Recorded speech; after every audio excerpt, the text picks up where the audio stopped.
എല്ലാവർക്കും സ്റ്റോറി മാക്സിൻ്റെ പുതിയൊരു വീട്ടിലേക്ക് സ്വാഗതം. അപ്പോൾ ഞാനിന്ന് പറയാൻ പോകുന്നത് നമ്മുടെ കലിപ്പൻ്റെ മാലാകുന്ന സ്റ്റോറിൻ്റെ ബാക്കിയുള്ള പാട്ടാണ് കേട്ടോ. അപ്പോൾ വീഡിയോ ആയിട്ട് ഇഷ്ടപ്പെടുകയാണെങ്കിൽ ഇവിടുന്ന് ലൈക്ക് ചെയ്യാനും ചാനൽ സബ്സ്ക്രൈബ് ചെയ്യാനും മറക്കല്ലേ. അപ്പോൾ നമുക്ക് വേഗം തന്നെ കഥയിലേക്ക് പോവാം. അങ്ങനെ ഞാൻ പിറ്റേന്ന് തൊട്ട് കോളേജിൽ പോകാൻ തുടങ്ങി. ഞാൻ അജ്മലിനെ കാണാനും ഒരു നന്ദി പറയാനും തീരുമാനിച്ചു. ഞാൻ അവനെ കാത്തിരുന്നു. പക്ഷേ അവൻ വന്നതേയില്ല. പിന്നീടുള്ള ദിവസങ്ങളിലും അവനെ കാണാതായി തുടങ്ങി. അവൻ കോളേജിലേക്ക് വന്നില്ല.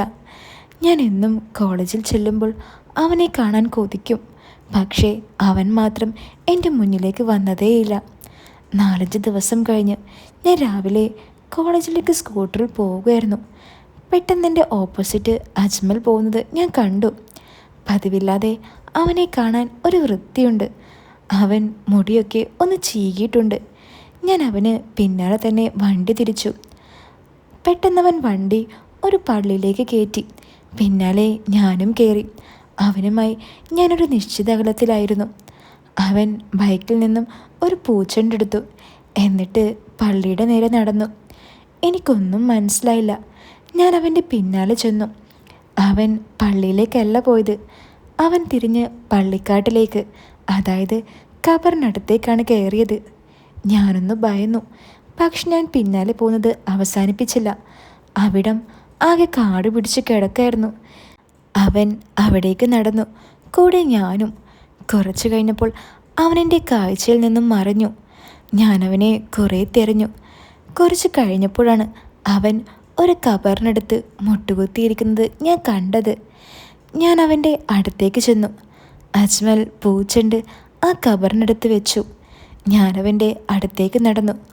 അവൻ എന്തൊക്കെയോ ആ ഖബറിൽ നോക്കി പറയുന്നുണ്ടായിരുന്നു. അവൻ ഇരിക്കുന്നതിന് പിന്നാലെയായി ഒരു മരം നിൽക്കുന്നുണ്ടായിരുന്നു. ഞാൻ അതിന് പിന്നിൽ നിന്നിട്ട് അവനെന്താ ചെയ്യുന്നതെന്ന് വീക്ഷിച്ചു. എന്നെക്കൊണ്ടാവുന്നില്ലടി ഒന്നിനും. എനിക്ക് ഒന്നിനും പറ്റുന്നില്ല. എല്ലാം നശിച്ചു. എല്ലാം എൻ്റെ ഉള്ളിലെല്ലാം നല്ലതെല്ലാം പോയടി. നീ എന്താന്ന് പറഞ്ഞ് ചിരിക്കണമെന്നല്ലേ? എന്നും ചിരിക്കണമെന്നല്ലേ? എന്നെക്കൊണ്ട് ആവുന്നില്ലടി. എനിക്കൊന്നും മനസ്സിലാവുന്നില്ല. ചിരിക്കാൻ പോലും ആവുന്നില്ല. ചിരിക്കാൻ ശ്രമിക്കുമ്പോൾ എൻ്റെ കവിള് വേദനയ്ക്കാടി. ചുണ്ട് തുറക്കാൻ പോലും പറ്റുന്നില്ല. കണ്ണിൽ നിന്നും വെള്ളം വരുവാണ്. എനിക്കൊന്ന് ചിരിക്കാൻ പോലും സാധിക്കുന്നില്ല. അജ്മൽ കരഞ്ഞുകൊണ്ട് ആ ഖബറിടം നോക്കി സംസാരിച്ചു. അവൻ തേങ്ങുന്നുണ്ടായിരുന്നു. അവൻ്റെ വാക്കുകൾ എൻ്റെ ഉള്ളിൽ ചെറിയൊരു നനവ് പടർത്തി. പെട്ടെന്നൊരു കൈ എൻ്റെ തോളിൽ പതിച്ചു. ഞാൻ തിരിഞ്ഞു നോക്കി. ഒരു ഉസ്താദ്. അവനെ ഒറ്റയ്ക്ക് വിട്ടേക്ക്, ആ ഉസ്താദ് എന്നോട് പറഞ്ഞു. ഉസ്താദ് ഞാനും കൂടി പള്ളിക്കാട്ടിൽ നിന്നും പുറത്തേക്കിറങ്ങി. ഉസ്താദെ, അവൻ? ഞാനൊരു ചോദ്യത്തോടെ അയാളോട് ചോദിച്ചു. ഉസ്താദ് ഒരു ദീർഘശ്വാസമെടുത്തു. പടച്ചോന് നല്ല മുഖവും ചെകുത്താന് ക്രൂരമായ മുഖവും എന്നാണല്ലോ നമ്മൾ പറയാറ്. പക്ഷേ ഇടയ്ക്ക് പടച്ചോൻ അവൻ്റെ ക്രൂരമായ മുഖം കാണിക്കും. അതിൻ്റെ ഒരു നേർക്കാഴ്ചയാണ് അവൻ, ഉസ്താദ് പറഞ്ഞു. എനിക്കധികമൊന്നും മനസ്സിലായില്ല. ഞാൻ പുറകിലേക്ക് നടന്നു. എന്തായിരിക്കും ആ ഉസ്താദ് പറഞ്ഞത്? അജ്മൽ എന്തിനാ കരയുന്നത്? ആരുടെ ഖബറിൻ്റെ മുന്നിലാണ് അവൻ കരഞ്ഞു നിൽക്കുന്നത്? ഒരു 100 കണക്കിന് ചോദ്യങ്ങൾ എൻ്റെ തലയിൽ വന്നു. എനിക്കൊന്നിനും ഉത്തരം കിട്ടിയില്ല. ഞാൻ അവനെക്കുറിച്ച് ചിന്തിച്ചു കൂട്ടിയതെല്ലാം തെറ്റാകുന്നു. എൻ്റെ ചിന്തകൾക്ക് മീതെയാണ് അവൻ. എന്നാലും ആരാണവൻ? ഞാൻ കുറച്ചു നേരം അവന് വേണ്ടി കാത്തിരുന്നു. പക്ഷേ അവൻ വന്നതേയില്ല. ഞാൻ വണ്ടിയെടുത്ത് പോന്നു. എന്നെ അജ്മലിൻ്റെ ചിന്തകൾ വേട്ടയാടിക്കൊണ്ടിരുന്നു. പിറ്റേന്ന് കോളേജിലെ ഫസ്റ്റ് ബെൽ അടിക്കുന്നതിന് മുമ്പായി ഞാൻ വരാന്തയിൽ ഗംഗയുമായി സംസാരിച്ച് നിൽക്കുകയായിരുന്നു. പെട്ടെന്ന് മുറ്റത്തേക്ക് നോക്കിയപ്പോൾ അജ്മൽ വരുന്നത് ഞാൻ കണ്ടു. എന്തെന്നില്ലാത്ത ഒരു സന്തോഷമാണ് എനിക്കപ്പോൾ തോന്നിയത്. പെട്ടെന്ന് ഷാരോണും കൂട്ടരും അവൻ്റെ മുന്നിലേക്ക് വന്നു. അവൻ്റെ വഴി തടഞ്ഞു. അജ്മൽ അവരെ നോക്കി. ഡാ, നിന്നോടല്ലേ ഈ വഴിക്ക് ഇനി വരരുതെന്ന് പറഞ്ഞത്? ഷാരോൺ അജ്മലിനോട് പറഞ്ഞു. അജ്മൽ ഒന്നും മിണ്ടിയില്ല. മോൻ അതുകൊണ്ട് വേഗം സ്കൂട്ടാകാൻ നോക്ക്. എൻ്റെ കൈന് വെറുതെ പണി ഉണ്ടാക്കല്ലേ, ഷാരോൺ അവനോട് പറഞ്ഞു. അജ്മൽ പെട്ടെന്ന് അവനെ കടന്ന് ക്ലാസ്സിലേക്ക് നടക്കാനൊരുങ്ങി. ഷാരോൺ അജ്മലിൻ്റെ നെഞ്ചു നോക്കി ഒന്ന് ചവിട്ടി. അജ്മൽ നിലത്തേക്ക് വീണു. മറ്റുള്ളവർ അത് കണ്ട് ചിരിച്ചു. നീ അവൻ്റെ ഹെയർ സ്റ്റൈൽ കണ്ടോടാ? ഷാരോൺ അജിത്തിനോട് ചോദിച്ചു. ആ, ഒരുമാതിരി നിരാശകാമുകൻ്റെ പോലെ. അജിത്ത് ഷാരോണെ പിന്താങ്ങി. എന്താടാ, നിന്റെ പെണ്ണ് നിന്നെ തേച്ചു പോയോ? ഷാരോൺ ചിരിച്ചുകൊണ്ട് അജ്മലിനോട് ചോദിച്ചു. അജ്മൽ ഒന്നും പറഞ്ഞില്ല. അവളിപ്പോൾ എവിടെയുണ്ടടാ? ഷാരോൺ അവനോട് ചോദിച്ചു. അജ്മൽ ചോദ്യഭാവത്തോടെ അവനെ നോക്കി. വേറെ ഒന്നുമല്ലടാ, അവളെ ഒന്ന് പ്രണയിക്കാൻ, അവൾക്കൊരു ചെറിയ കുഞ്ഞിനെ സമ്മാനിക്കാൻ. അജിത്ത് അജ്മലിൻ്റെ മുന്നിൽ ചെന്ന് കളിയാക്കി പറഞ്ഞു. അജ്മലിൻ്റെ കണ്ണിൻ്റെ ഭാവം മാറുന്നത് ഞാൻ കണ്ടു. പെട്ടെന്ന് അവൻ്റെ കണ്ണ് ചെറുതായി. അടുത്ത നിമിഷം അജ്മലിൻ്റെ കൈ അജിത്തിൻ്റെ കഴുത്തിൽ പതിച്ചു. അജിത്ത് ശ്വാസം കിട്ടാതെ ഒരു നിമിഷം പുറത്തേക്ക് കണ്ണ് തള്ളി. അവൻ്റെ കഴുത്തിൽ തന്നെ പിടിച്ചുകൊണ്ട് അജ്മൽ എഴുന്നേറ്റു. അജിത്തിൻ്റെ കഴുത്തിൽ പിടിച്ച് തന്നെ പൊക്കിയെടുത്തുകൊണ്ട് അവനെ ഷാരോണിൻ്റെയും കൂട്ടുകാരൻ്റെയും നേരെ എറിഞ്ഞു. അവർ മറിഞ്ഞു വീണു. ഷാരോൺ അജ്മലിന് നേരെ ഓടി വന്നു. അജ്മൽ അവൻ്റെ നെഞ്ചു നോക്കി ആനൊന്ന് ചവിട്ടി. അവൻ നിലത്തേക്ക് പറന്നു വീണു.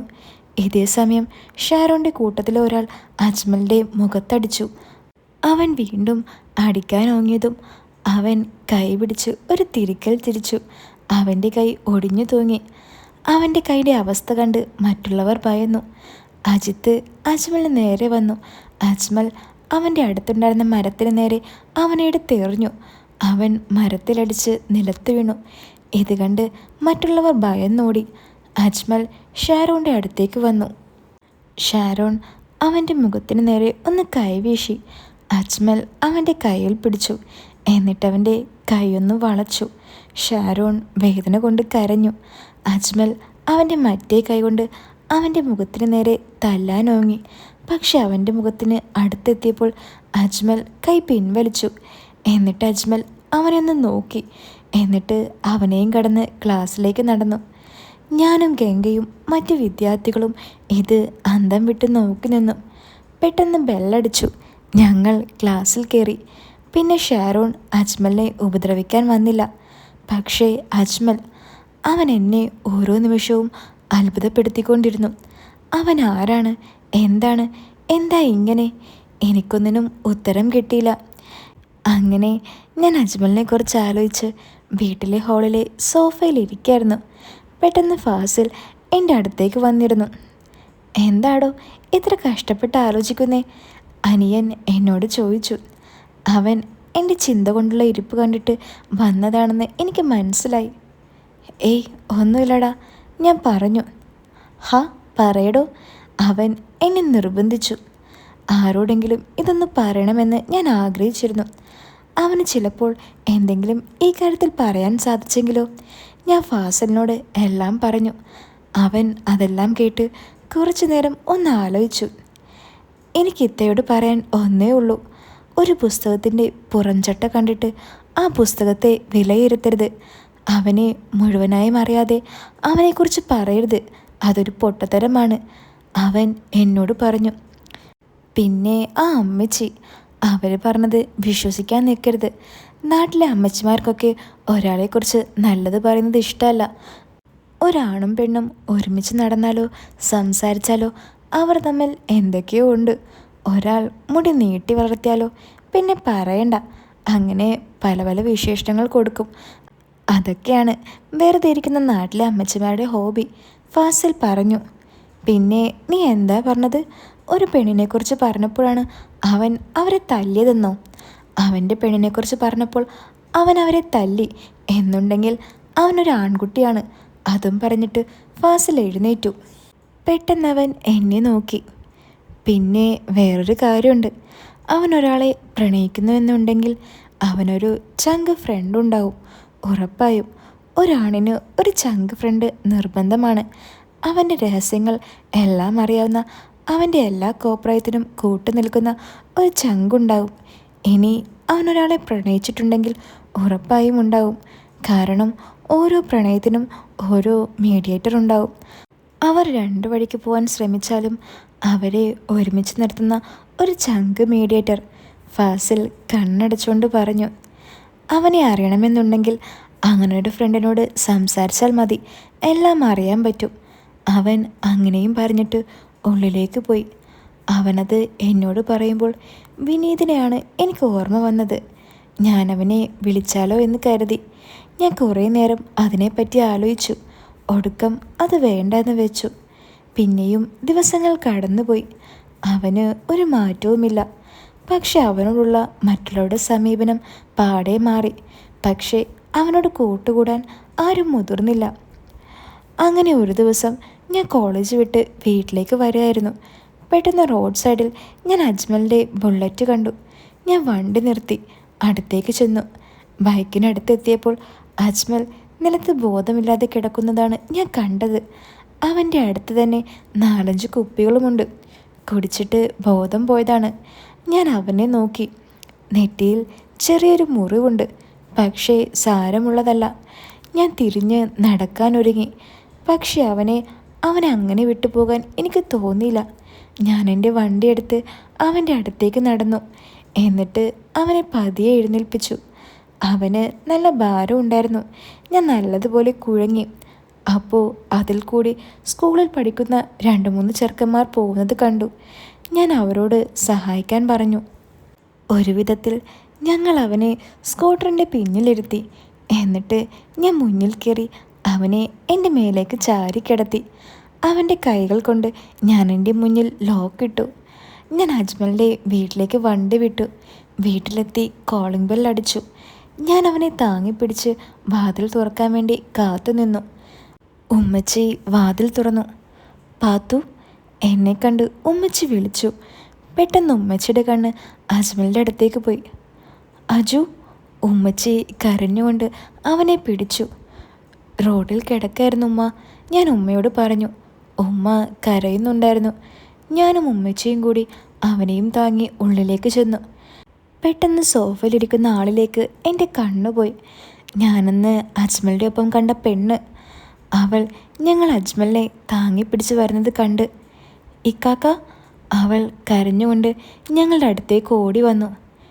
ഇക്കാക്ക, അവൾ അജ്മലിൻ്റെ പെങ്ങളാണ്. ഷേ, ഞാൻ എന്തൊക്കെയാണ് അജ്മലിനെയും ഇവളെയും കുറിച്ച് കൂടി ചിന്തിച്ചത്. എനിക്ക് എന്നോട് തന്നെ വെറുപ്പ് തോന്നി. അവൾ ഞങ്ങളെ സഹായിച്ചു. ഞങ്ങൾ അജ്മലിനെ കൊണ്ടുപോയി സോഫയിൽ കൊണ്ടുപോയി കിടത്തി. അവർ രണ്ടുപേരും കരയുന്നുണ്ടായിരുന്നു. ഇക്കാക്ക, കണ്ണു തുറക്കിക്കാക്ക, അവൾ കരഞ്ഞുകൊണ്ട് അജ്മലിൻ്റെ മുഖത്ത് പിടിച്ചുകൊണ്ട് പറഞ്ഞു. ഉമ്മച്ചി പോയി ഒരു ഗ്ലാസ് വെള്ളം കൊണ്ടുവന്ന് അവൻ്റെ മുഖത്ത് തളിച്ചു. അവൻ പതിയെ കണ്ണു തുറന്നു. എന്തിനാ അജു നീ ഞങ്ങളെ ഇങ്ങനെ തീ തീറ്റിക്കുന്നേ? ഉമ്മച്ചി കരഞ്ഞുകൊണ്ട് അജ്മലിനോട് പറഞ്ഞു. അജ്മലിൻ്റെ പെങ്ങൾ അവനെ കെട്ടിപ്പിടിച്ച് കരയുന്നുണ്ട്. എന്തിനാ ഇക്കാക്ക ഇങ്ങനെ സ്വയം ഇല്ലാണ്ടാവുന്നേ? അവൾ കരഞ്ഞുകൊണ്ട് ചോദിച്ചു. അവൻ അവളെ നോക്കി പുഞ്ചിരിച്ചു. അവൻ്റെ കണ്ണിൽ നിന്നും 2 തുള്ളി കണ്ണുനീർ വീഴുന്നത് ഞാൻ കണ്ടു. ഞാൻ പോകാനൊരുങ്ങി. പഠിച്ചോൻ മോളെ കാക്കും. ഉമ്മച്ചി എന്നെ അനുഗ്രഹിച്ച് നന്ദി പറഞ്ഞു. ഞാൻ വാതിലിനടുത്തേക്ക് നടന്നു. പെട്ടെന്ന് വാതിൽ തുറന്ന് അബൂബക്കർ ഹാജി ഉള്ളിലേക്ക് വന്നു. ഹാജി എന്നെ കണ്ടു. പാത്തു, പാത്തു എന്താ ഈ നേരത്ത്? ഹാജി എന്നോട് ചോദിച്ചു. അവൾ അജുവിനെയും കൊണ്ട് വന്നതാ. മറുപടി കൊടുത്തത് ഉമ്മച്ചിയാണ്. ഹാജിയുടെ കണ്ണ് സോഫയിലേക്ക് നീണ്ടു. ഹാജിയുടെ മുഖത്ത് പെട്ടെന്ന് സങ്കടം വന്ന് നിറയുന്നത് ഞാൻ കണ്ടു. ഉപ്പച്ചി, ഞാൻ പോവാട്ടോ, ഞാൻ ഹാജിയോട് പറഞ്ഞിട്ട് പുറത്തേക്കിറങ്ങി. ഞാൻ എന്നെ തന്നെ വെറുക്കുമായിരുന്നു വീട്ടിലേക്കുള്ള യാത്രയിൽ. എന്തൊക്കെ വൃത്തികേടാണ് ഞാൻ ചിന്തിച്ചു കൂട്ടിയത്. അവൻ്റെ പെങ്ങൾ പോലും. ഷേ, ഞാൻ എന്നെ തന്നെ പഴിച്ചു. അജ്മലിനെ ഞാൻ കൂടുതൽ വെറുക്കാൻ കാരണം അവൻ ഒരു പെണ്ണുപിടിയനാണെന്ന് കേട്ടിട്ടാണ്. അത് വിശ്വസിച്ചതാണ്. അവൻ വലിക്കും കുടിക്കും. അത് മാത്രമാണെങ്കിൽ പോലും ഞാൻ അവനെ അത്രയ്ക്ക് വെറുക്കില്ലായിരുന്നു. പക്ഷേ അവൻ ഒരിക്കലും ഒരു പെണ്ണുപിടിയനല്ല എന്ന് പല സാഹചര്യങ്ങൾ കൊണ്ട് പടച്ചവൻ എനിക്ക് കാണിച്ചു തന്നപ്പോൾ പോലും ഞാൻ വിശ്വസിച്ചില്ല. ലാബിൽ ഒരു രാത്രി മുഴുവൻ എന്നെ ഒറ്റയ്ക്ക് കിട്ടിയിട്ടും അവൻ ഒരു വിരൽ കൊണ്ടുപോലും എന്നെ നോവിച്ചില്ല.